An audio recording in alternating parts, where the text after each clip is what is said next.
right, 25 minutes before 9 o'clock. Thank you for tuning in this morning. This is where we do news bites. Different music, I think. No, same one. Yeah.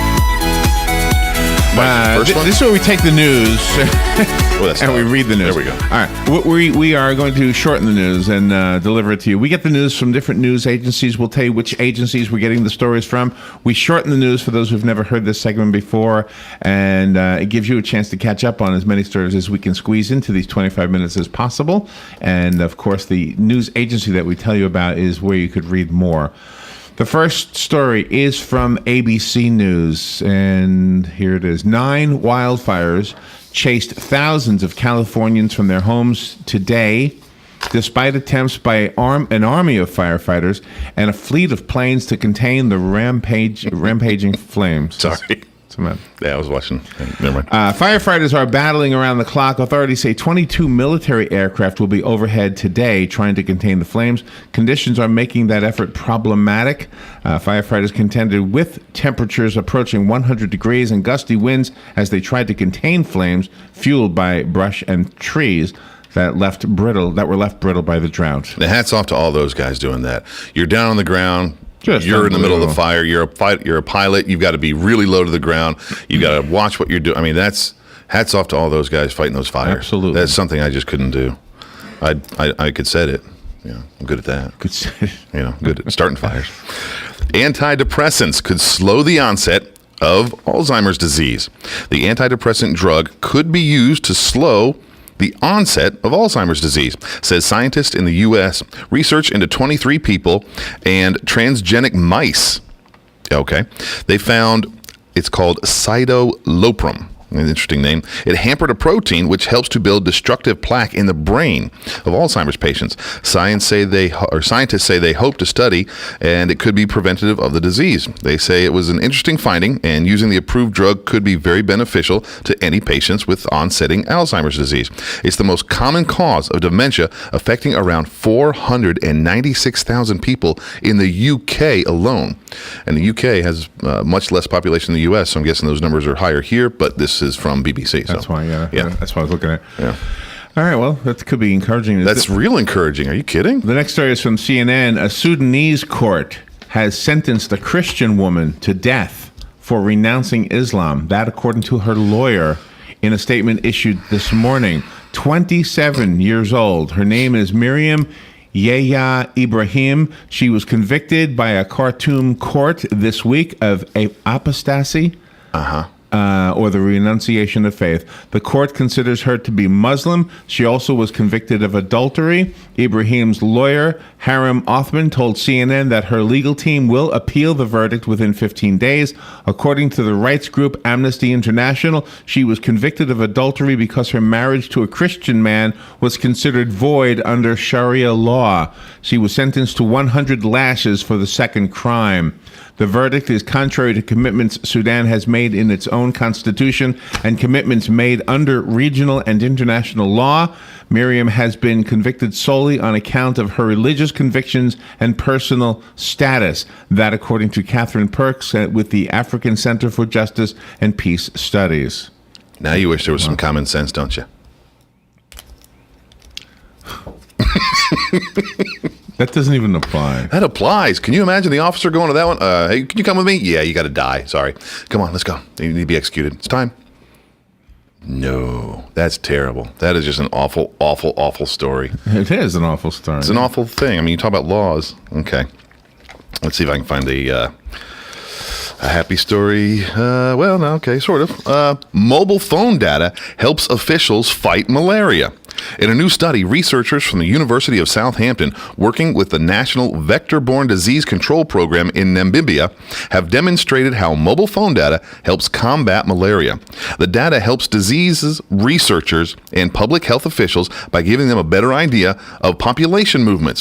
When such data is pieced together with information on malaria diagnosis, topography, and climate, experts can pinpoint malaria hotspots and act accordingly and decisively. So that's pretty cool. You know, a little bit of technology. They see where the trends are, and they can hit it with some vaccines and knock it out of the way. That is good news. It is amazing how we're advancing in that area. Yet you're going to kill a lady for her religious beliefs. Yeah. Okay, great. Yeah. It's a mixed-up world. The Associated Press brings us this next story. President Barack Obama and the survivors from September 11, 2001 attacks, rescuers, and victims' relatives are all expected to mark the opening of the 9/11 Museum today, where the story of the terrorist attacks is being told on a scale as big as the Twin Towers columns and as intimate as victims' last voicemails. The National September 11th Memorial Museum is set to be dedicated today before opening to the general public May 21st. By turns chilling and heartbreaking, the Ground Zero Museum leads people on an unsettling journey through the terrorist attacks with forays into their lead up and legacy. There are scenes of horror, including videos of the skyscrapers collapsing and people falling from them, but there are also symbols of heroism, ranging from damaged fire trucks to the wristwatch of one of the airline passengers who confronted the hijackers. Okay, so I'm going to call our Fox News upline and see if I can't get Robin in there today. We'll report on this again tomorrow, but today is a special ceremony type of thing? Yeah. Okay, all right. Well, I'll see if Robin's got her press credentials with her, and we'll do a phone call and see if we can't get her in. She's up there right now, right? I don't know if she's in Pennsylvania today. I'm not sure where she is today. Oh, she might be in Pennsylvania? Might be. I thought it was New Jersey. They're traveling around. Oh, okay. All right. Yeah. My bad then. You could try. Well, we'll give it a shot. That would be, I didn't realize No, that would was be a great idea. special ceremony. So I Great get her to idea. go over there and then report on that tomorrow. Fruit juice and cereals push children over the sugar limits. A single glass of fruit juice a day is the most anyone should drink. New guidelines say, anyway, as a report warns that families are consuming unsafe levels of sugar. There's a rising concern that sugar is one of the greatest threats to health, creating an obesity time bomb and contributing to spiraling levels of diabetes. Health officials issued a warning as a national study found that children and teenagers are consuming about 40% more added sugar than recommended daily allowance. Hey, Hank, you got my donuts? They said children. I can have my donut, right? You can have your donut. That was from the Telegraph. The next story is from the Associated Press. Women sang songs about departed miners this morning over the graves of relatives killed in Turkey's worst mining accident, even as more hearses pulled up and backhoes dug more graves around them. Rescue teams recovered 8 more victims, raising the death toll to 282, with 142 people still unaccounted for. The disaster on Tuesday has set off protests around Turkey and thrown Prime Minister Recep Tayyip Erdogan's presidential ambitions off stride, blackening his reputation further. One of Erdogan's aides was accused of attacking a protester on the ground. That's just a story that just keeps getting worse, huh? Well, you know what? I want to get an expert in here on this whole mining thing too. We'll get somebody in here to talk about that. I'm uneducated about why this keeps happening. Democratic unease over Obama's judicial nominee puts a bipartisan pact at risk. A White House pact with Republicans to fill empty judicial vacancies risks unraveling as Senate Democrats voice growing concerns about conservative candidate known for anti-abortion views. Obama spokesman Jay Carney insisted on Tuesday that his party's anxiety about Michael Boggs, a Georgia state judge picked to serve on the U.S. District Court, was misplaced, but acknowledged that Boggs was a compromise candidate designed to ease Republican opposition to other nominees. This coming from The Guardian. And from the Associated Press, the Ukrainian army destroyed 2 military bases of pro-Russian insurgents in overnight operations, the country's acting president said this morning, as the government returned to the offensive a day after the start of the European brokered talks, which have yet to draw in the warring sides. Ukrainian forces destroyed an insurgent base outside the town of Kramatorsk, about 95 miles west of the Russian border. Acting President Oleksandr Turchnev told the parliament this morning. In another operation, Turchnev said troops destroyed an insurgent base in the nearby city of Slavyansk. Ukraine's defense ministry said there were no casualties, while the army took 3 insurgents captive. One of them had an anti-tank rocket propelled. Which army? Propelled grenade launcher. Are they the Ukraine army or the Russian? The army took 3 insurgents, the Ukraine army. So the Ukraine army took... The Ukraine army made progress, yes. Wow. That's getting to be a little messy over there. Yeah. So the talks are breaking down, and we're going to see some bad stuff. Hillary Clinton walks the tightrope on Iran, defends the state record. Hillary Clinton's speech on Wednesday to the American Jewish Committee was a tightrope act, where the former First Lady, offered a vocal defense of her dealings with Iran as Secretary of State, while also expressing skepticism about current negotiations on the country's nuclear program. On the one hand, it says, Clinton used her remarks to defend her overall record as Secretary of State. Yeah, go ask Marco Rubio about that. She called the process of making policies at the highest levels a balancing act with an endless set of tough calls, where there are always choices we later regret, consequences we do not see, and alternative paths we wish we had taken. Now, she didn't mention anything about Benghazi in that one, did she? No. The Associated Press brings us this next story. The remains of a Fort Bragg soldier who disappeared more than 2 years ago may have been found, and a suspect has been arrested in her death, according to police in North Carolina. Detectives said yesterday that they went to an area near I-295 on the northern side of Fayetteville after receiving information. City police spokesman Lieutenant Todd Joyce said the search turned up remains believed to be those of Private First Class Kelly Bordeaux. Authorities said Bordeaux left her apartment on April 13th, 2012 and headed to a nearby bar. The remains will be sent to the chief medical examiner's office to confirm the identity. Joyce said 27-year-old Nicholas Michael Holbert had been arrested and will be charged with first-degree murder and may face additional charges. That's just sad. We see too many incidences on bases. Then a little different news. Lady Gaga strips almost naked on stage as she takes her art pop tour to New York. Yeah, better than killing people on bases, right? That's right. You would never describe Lady Gaga as shy and retiring type. However, the singer took things to a new level when her art top tour arrived in New York on Tuesday. The eccentric singer stripped almost naked on stage at Madison Square Garden when she was left wearing just a nude thong and fishnet tights. What does it say about the top? The 28-year-old looked confident despite her chest being merely covered with a patch of fluorescent tape. Okay, that answers that question. As her crew helped her into another eye-catching look, the crooner's locks were hidden under a dark hairnet as she stood showing off her tattoos in her practically non-existent ensemble. She was excitably tweeted prior to the event, "I'm playing Madison Square Garden tonight. It's my hometown arena. I couldn't feel more grateful and proud to be back in New York." Well, I guess so. Felt very comfortable, I guess, walking around naked. But she can only, what if a guy did that? Who would be in trouble? Yeah. Can you imagine all the rock? Well, I don't know, Red Hot Chili Peppers. They tried to do it for a while. The whole sock thing. That didn't go well. The next story is from CBS. Mel Watt, in his first public speech as director of the Federal Housing Finance Agency, laid out on Tuesday a series of steps his agency will take to help the housing market, a key economic sector whose sluggish growth could be dragging down the rest of the economy. As director of the FHFA, Watt oversees Fannie Mae and Freddie Mac, two entities under government conservatorship that currently guarantee about 60% of the home loans. Watt scrapped plans to reduce Fannie and Freddie's presence in the marketplace in spite of concerns over potentially spurring another housing bubble because, quote, such a reduction could adversely impact the health of the current housing finance market, unquote. Now, that's a tough situation to be in. That's one of those I just am not sure about. You risk everything you do risks another bubble. You could just implode the entire real estate market just as it's getting to a little bit more stability. But, what are you going to do? You do the best you can, I guess. All right. In the Associated Press, U.S. flies drones over Nigeria in hunt for girls.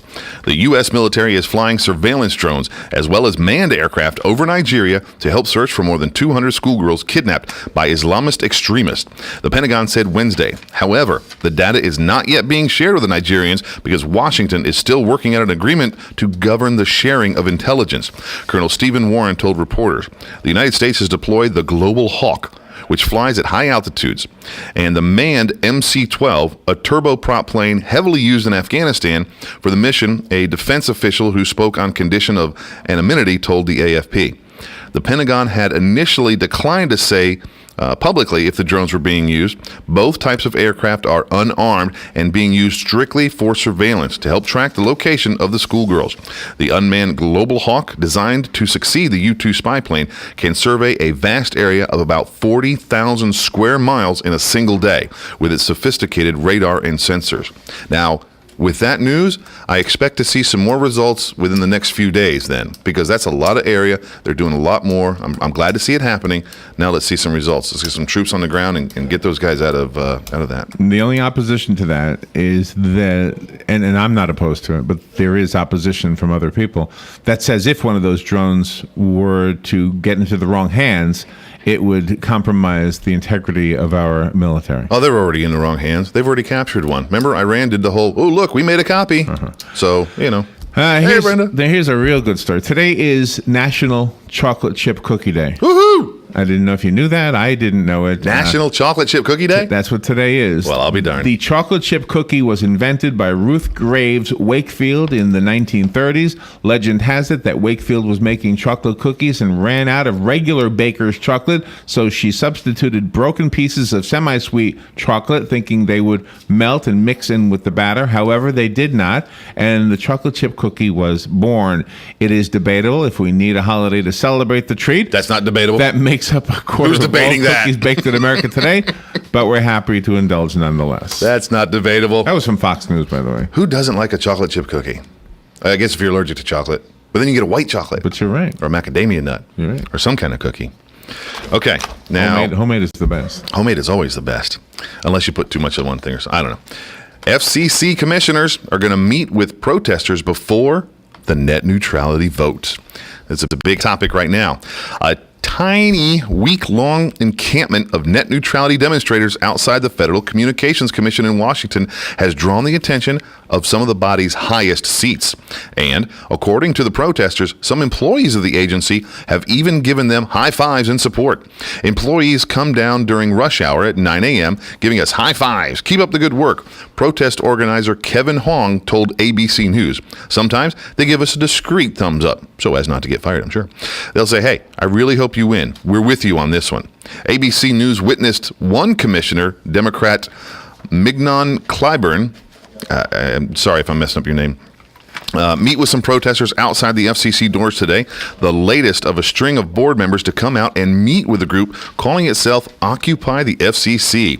Clyburn would not talk specifics about Thursday's pending vote in the commission on her stance, but nonetheless expressed support for the picketers. So that's good news. So they're being pressured a little bit. They're seeing, look, it's one of those, you follow the laws. So they are actually in a position to change the laws and make sure that net neutrality is just that, actual net neutrality, and that maybe no law needs to be set at all. So this is the point where here we are at the core of the law. It's all in the details. I hope it doesn't do anything. It's all in the details. The next story is from the Bloomberg report. South Korean prosecutors charged the captain and 3 crew members of the ferry that sank last month with homicide as divers trying to retrieve remaining victims faced collapsing structures inside the ship. They had no willingness to save the passengers, prosecutor Yang Jung-jin said by phone. They consciously abandoned the passengers. Captain Lee Jun-seok and 3 others could face the death penalty if convicted, prosecutor Lee Bong-chang said. The 4 were among 15 crew who abandoned the Seawall ship on April 16th without giving an evacuation order as the ferry sank off of South Korea's southwestern coast. The other 11 crew members will also face trial on a range of charges. The nation's worst maritime disaster in more than 4 decades left 284 people dead and 20 still missing. You got to wonder what they were thinking. I mean, your ship's going down. Why would you not order that? What was going through their brain? I can write this. Yeah, really? I can fix this. Maybe put a little more rudder here, a little more something there. I mean, what? That's insanity. All right. Now, this is another piece of insanity. U.S. government grants for North Korea could endanger lives. In that statement alone, what in the are we doing giving grants to North Korea? The U.S. government's recall or a recent call for North Korea focused grant proposals could encourage activities that put people at risk. Several experts have told NK News. The call by the Bureau of Democracy, Human Rights and Labor, the DRL, which offers applicant grants up to $350,000 to promote human rights and democratic principles in North Korea, will in part fund projects designed to physically move information in and out of North Korea, activities that could pose serious risks to anyone involved. All right, so that's a little confusing. I'm a little lost there. They're giving money to promote human rights and democratic principles in North Korea. Okay, that's a good thing. How are they getting it there? How are they getting any information in and out? It seems like that's a job for the Secret Service, not some local yokels getting some money to throw some, I don't know. I'm going to do some more research on that one. Local news outlets are reporting that former supervisor of elections of Marion County, Dee Brown, died yesterday morning at Shands Hospital in Gainesville. She was 68 years old. Dee Brown had served as supervisor of elections for more than 25 years. The current supervisor of elections, Wesley Wilcox, worked with Miss Brown for more than a decade. For all of us here in the news media, as we mentioned earlier, Dee Brown was a godsend. She made it easy for us to gather the news, the election results, I should say, and she was always very cordial to all of us in the media when we would request an area at the Supervisor of Elections office where we could report from, whether it was in broadcasting and we had a remote broadcast, or if we were, for the journalists who wrote for the paper, they were always allowed to be there too. As technology developed and election results were able to be obtained through the internet, Dee Brown never missed a beat. She oversaw the creation of an extremely well-designed website that continues to make it easy for contemporary reporters, and in fact, the public at large can now look it up themselves to track election progress and results as they happen. For all of us at WOCA, just to mention that our condolences to the family and friends of Dee Brown. Hires Baxley Funeral Services are doing the arrangements. Okay, now this is coming directly from CBS News before I get any phone calls. I'm not harping on the Obamacare. This is from CBS News. The British-based private contractors are getting paid to do nothing. The private contractor Serco was awarded a contract worth up to $1.25 billion with a B to process Obamacare applicants, but its employees have practically done nothing at all, according to a report from St. Louis CBS affiliate KMOV. An unidentified whistleblower told KMOV that workers hired to process Obamacare applicants at Serco's Wentzville, Missouri processing center have hardly any work to do. They're told to sit at their computers and hit the refresh button about every 10 minutes. No more than every 10 minutes, the Serco employee said. They're monitoring to hopefully look for an application. Their goals are set to process 2 applications per month, and some people are not even able to do that. That is just ridiculous. All right, the next story comes from Newsday, actually. Google is once again selling its internet-connected eyewear to anyone in the U.S. as the company fine-tunes a device that has sparked intrigue and disdain for its potential to change the way people interact with technology. The latest release of Google Glass comes a month after a one-day sale gave U.S. residents their first chance to buy the hottest accessory in geek fashion. Google Incorporated is not setting a time limit for people to buy glass this time, although the company is emphasizing that the product remains in its test phase, as has been the case since Google began selling glass to a select group in 2012. The device costs $1,500 if you're interested. It's only available on Google's website for now, so if you want to get in. How much? $1,500. See, I want it. I want it really bad. I don't want it that bad. That's a cool device, but my gosh, I can still do stuff on a tablet and this. I mean, I like it. I do. I want it. That's all the time we have for News Bites. Veterans News is up next. How many stories did we squeeze in there today? I got 10 on my side. All right, 20 stories. Not bad. Not too bad. All right, we'll take a break. Hank Whittier is next with Veterans News. This is The Source, WOCA Ocala. Thank you, Dan. Hey, thank you, Larry. We'll do it again.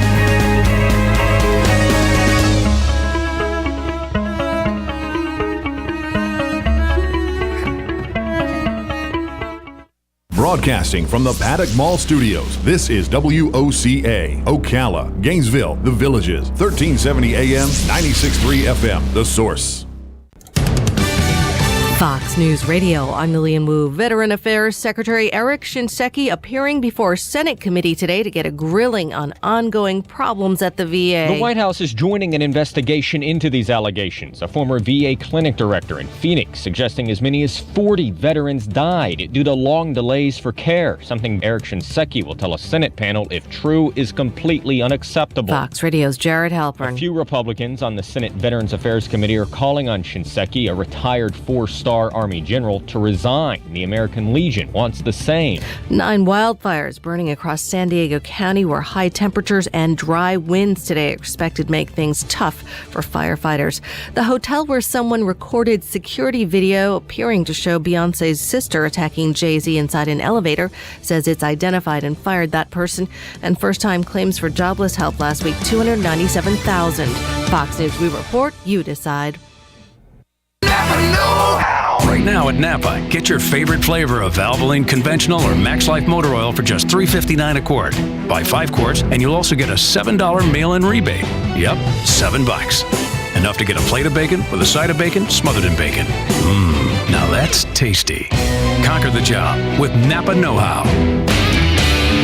General states pricing. Sales prices do not include applicable state, local taxes, or recycling fees at participating Napa Auto Parts stores. Offer expires 5/31/14. If you wear hiking boots to work and it's not Casual Friday, you love the outdoors. If you have a family recipe for s'mores, you love the outdoors. If you think campfire smoke should be sold as a perfume, you love the outdoors. And if you love the outdoors like we do, don't miss the REI Anniversary Sale, our biggest sale of the year. Save up to 30% on the best outdoor gear and clothing. The REI Anniversary Sale, May 6th. You asked for it, Ocala, and Bob Wines does it for you. He's holding over his $10 special on Knockout Roses. New shipment of double red and double pink knockouts, only $10 each while they last. Take that, big box stores. And listen to this, a huge selection of hummingbird and butterfly plants starting at 3 for $10. Yes, get 3 for only $10. Azaleas, dwarf ever-blooming, Duke de Rhone, and red ruffles, regular $5.99, but you get 6 for just $19.99. $2.99 veggies are just 99 cents while they last. Pine straw as low as $4.49 a bale when you buy 10. Got a landscape job? Ask Bob about it. They can do it right, do it quickly, and do it for less. That's Bob Wines Camellia Gardens, Southeast 38th Street, Ocala. Open Monday through Saturday, 9 to 5. Bob Wines. Be sure to like us on Facebook, Growing Greener with Ocala since 1952. In honor of our great American war heroes, Palm Chevrolet of Ocala will make history during our pre-memorial sales event. We must sell 178 vehicles to break our all-time sales record. Every vehicle at historically low prices. Get the biggest discounts and the most for your trade-in with no hassle or negotiations. Get up to $7,000 more than your old car is worth. 2014 Chevy Cruze, just $149 per month. Or get up to $10,000 off all remaining 2014 Silverado trucks. Plus the lowest rates for all types of credit, fast and easy, even if your credit is less than perfect. Plus, all military personnel, active duty, reserves, retired, includes spouses, will receive additional military rebates on top of our low prices. Thank you for your service. Palm Chevrolet of Ocala, 2300 Southwest College Road, exit 350, just east of I-75 in beautiful Ocala. 36-month lease, $28.90 due at signing, plus tax, title, license with approved credit, 0 security deposit, max trade value from Kelley Blue Book Fair Trade towards purchase of select models. Offers not in combination. Find new roads. PalmChevrolet.com. Earn an income and regain your health. My name is Dave. I've been a type 2 diabetic for about 20 years. Before I was introduced to the product, my sugar was running in the 200s. Now it's anywhere between 80 and 100, and I earn $500 to $1,000 a month. I lowered my cholesterol 100 points. Because I shared with other people, I've been able to be a stay-at-home mom. I've earned over $100,000 a year, and I've been able to travel the world with this company. I am very excited. I'm Paul. I had a son with 60 food allergies, and he's done wonderful. I got laid off after a 24-year career. We started working this full-time. Within a year and a half, we had $4,000 or $5,000 profit every month. Recently, we had one month that went over $12,000. We love this company. Do you need more income? The science of epigenetics is